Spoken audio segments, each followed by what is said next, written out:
Friends, Karthika మాసం log అనమాట. ఈరోజు మా ఇంట్లో అయితే ఇలా పూజ అవుతుంది.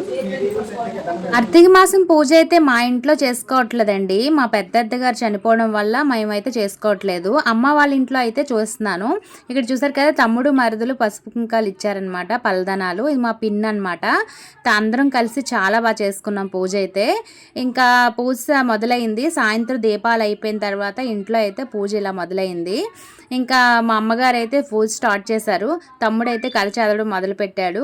ఈ ఇయర్ అయితే చాలా గ్రాండ్గా జరిగింది. అందరూ చుట్టాలని పిలుచుకొని చాలా సందడిగా పూజ అయితే జరిగింది. ఇక్కడ తమ్ముడైతే కథ చదువుతున్నాడు. ఫ్రెండ్స్, ఈ కార్తీక రథం విన్న అందరూ, పూజ చేసుకున్న అందరికీ మంచి జరగాలని, మీరందరూ సంతోషంగా ఉండాలి, అందులో నేను ఉండాలని మనస్ఫూర్తిగా కోరుకుంటున్నాను. ఈ రోజు అయితే హ్యాపీగా ఫ్యామిలీతో కేదారేశ్వర పూజ అయితే వ్రతం కంప్లీట్. ఇంకా ఫ్రెండ్స్, నా అవుట్ ఫుట్ అయితే చూసేయండి. ఈ రోజు ఇలా రెడీ అయ్యాను. మీకు అందరికీ నచ్చినట్టయితే లైక్ చేయండి, సబ్స్క్రైబ్ చేయండి. Bye friends, bye.